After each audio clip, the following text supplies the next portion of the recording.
What's up, Wizards? It's Dev. SBMTG, we're like a magic. Got more than them Throne of Eldraine previews. Rounding the corner on them.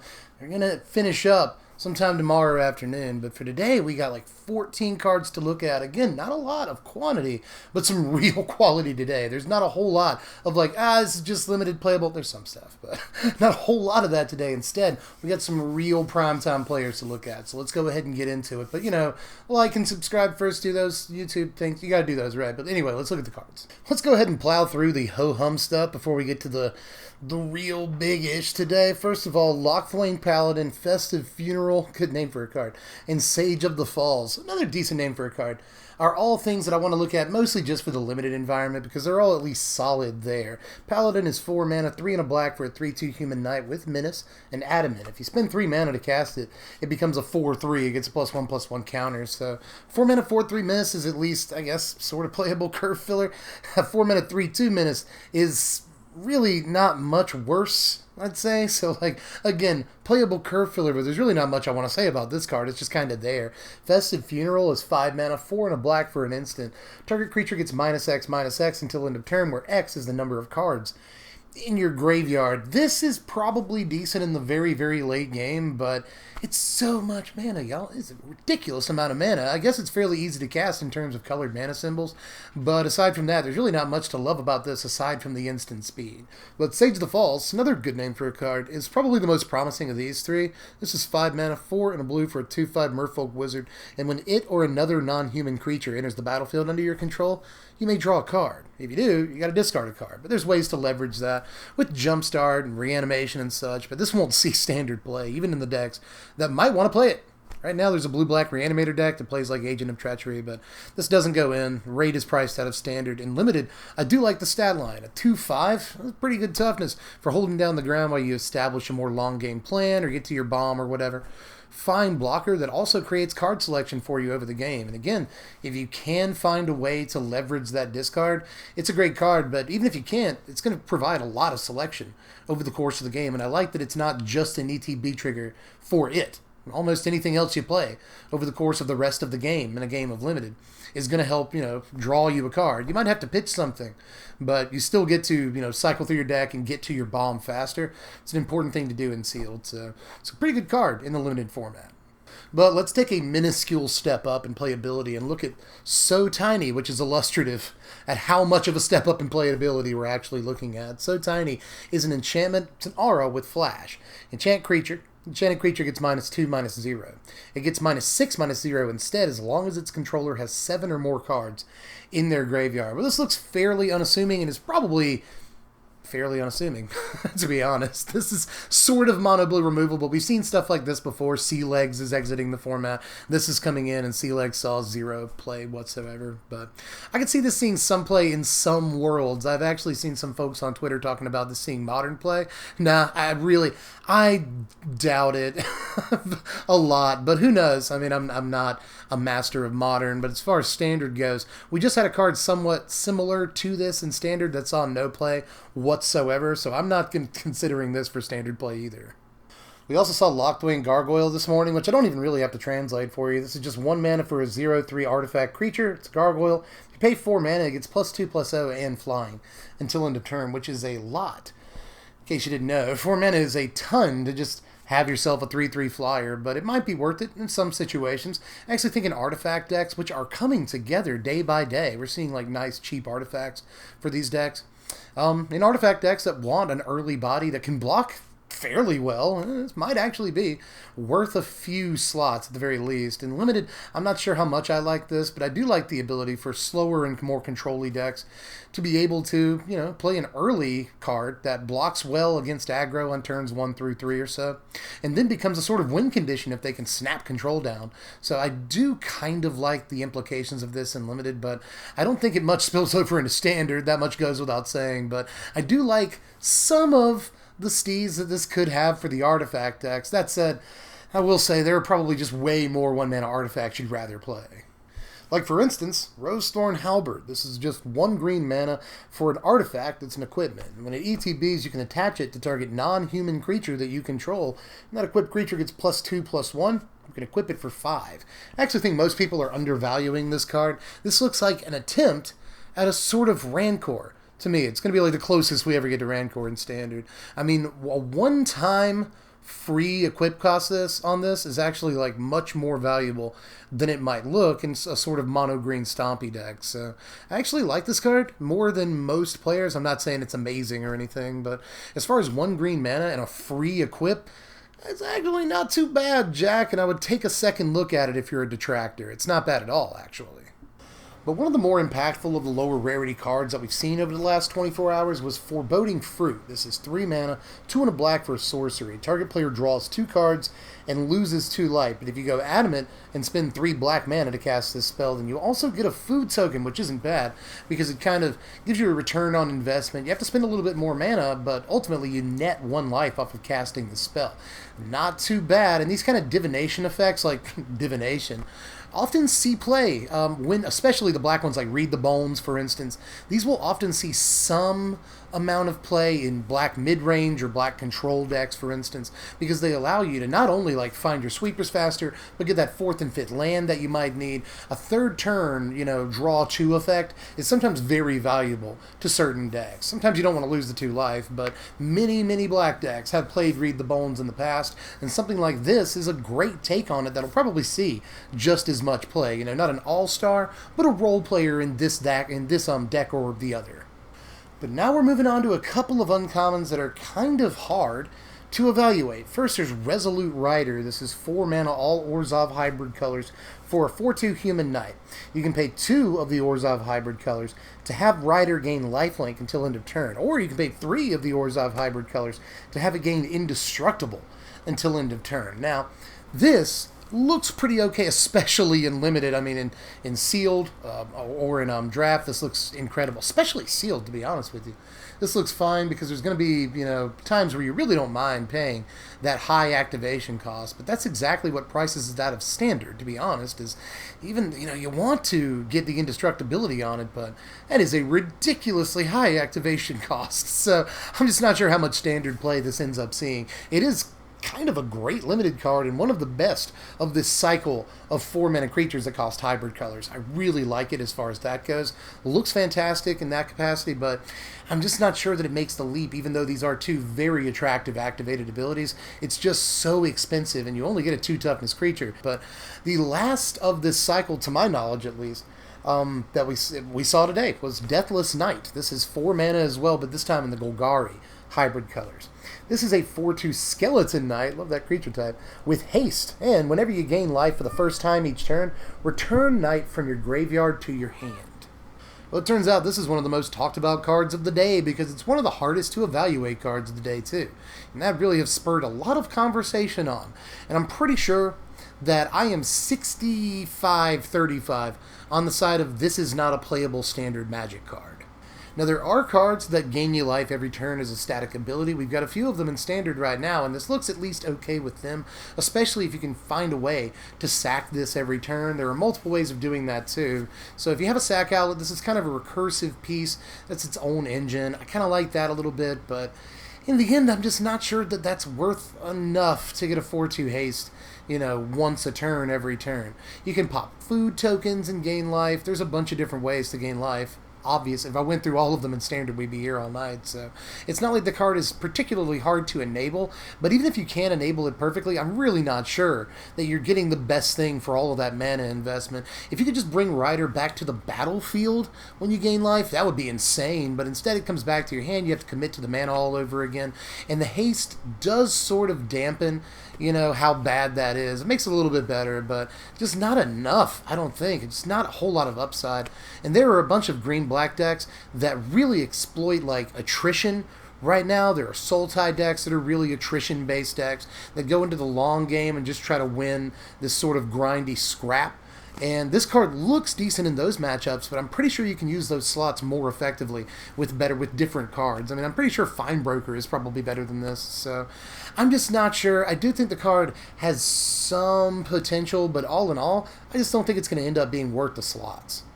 But up next, let's look at my favorite uncommon from the last 24 hours. This is Kenrith's Transformation. 2 mana, 1 and a green for an aura. Enchant creature. When it ETBs, you draw a card, and enchanted creature loses all abilities and is a green elk creature with base power and toughness 3/3. So, sort of, creature removal in green that also wipes all the abilities off of the creature, which is really important. That's actually very nice. I mean, again, it's not straight up creature removal or anything, but it is about as close as you can get in mono green. This is actually a kind of a fantastic sideboard card, if nothing else, but I'm pretty sure that some green lists are going to play some number of this in the main deck, just because they have plenty of things that can invalidate a giant creature. You know, you have your Hydroid Krasis and any number of cards in between that make a 3/3 more or less useless to your opponent. So I think that in a lot of situations, if you're playing big creatures in your green/X decks, this is going to be a pretty valuable card to you. But if you're in green and another color, you might have better removal options than this. So I'm just not totally sure where this fits in, but I will say it's a very powerful effect for green to have because it doesn't usually have access to this. And the fact that it cantrips is something you got to point out too. Drawing a card off of this is actually one of the best parts of the card. But now we're getting into the big stuff. Here's Happily Ever After. What did I say when Once Upon a Time was spoiled? I was like, can't wait for Happily Ever After. Here it is. 3 mana, 2 and a white for an enchantment. When Happily Ever After ETBs, each player gains 5 life and draws a card. At the beginning of your upkeep, if there are 5 colors among permanents you control, there are 6 or more card types among permanents you control and or cards in your graveyard, and your life total is greater than or equal to your starting life total, you win the game. So the whole time you're reading this for the first time, you know it's leading up to you win the game. You know it's going to get there. But this is a ridiculous set of stipulations. These are some high hurdles you have to jump. But if you want the cheat way to do it, just play Plain-Wide Celebration. There, you're welcome. You know, you just make a creature that's all colors, gain a bunch of life, and you're most of the way there, considering you also have a sorcery in your graveyard. Thanks to Plain-Wide Celebration, so that's cool. That's actually part of the most common misread I've seen, is that instants and sorceries that are in your graveyard count. For some reason, a lot of people, there's a lot of different ways to misread this card, but I've seen it all over the internet today that people are saying, like, how do you get 6 different permanent types? Like, no, it also counts card types in your yard, so again, instants and sorceries count. But card types like, you know, land types, like forest, island, whatever, they don't count. Creature types like goblin, wizard, shaman, they don't count. We're talking about card types here, and card types only, so keep that in mind. You're looking for instants, sorceries, creatures, artifacts, enchantments, planeswalkers. But again, it's a very hard card to actually set off. That said, I guess if you're at 15 when you cast the card, you go back up to 20 and you draw a card, so that's kind of neat. That's one of my favorite parts about this card, honestly, is just the first line of text on it. Like, even if you never win the game, you gain 5 life and drew a card. I mean, all players did it, but some control decks or sort of pillow fort or turbo fog decks might actually kind of like this effect. And I imagine if you're going to build this deck, it's going to go in a sort of turbo fog shell. So I don't know. I kind of want to like it, but odds are it's one of the hardest you win the game, you know, alternate win cons ever to actually set off. But it'll make a nice little jank deck tech one of these days. Oh, and by the way, there was another rare spoiled today that's absolutely ridiculous. Going to see all the standard play, and I'm not sure how I feel about it. This is actually one of the newest cards of the day. Got spoiled right before I came on camera. Here's Hushbringer. You know, this got spoiled and I was like, I should probably go to work. This is 2 mana, 1 and a white for a 1/2 fairy with flying and lifelink.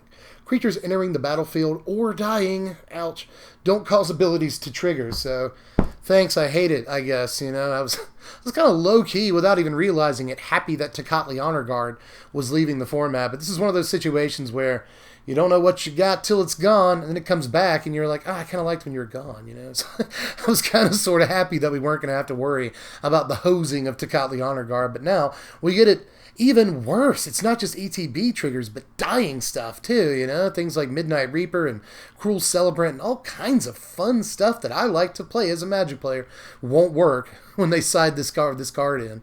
It is a little bit more susceptible to removal. You can shock it. Couldn't do that to Tocatli Honor Guard. You can disfigure it.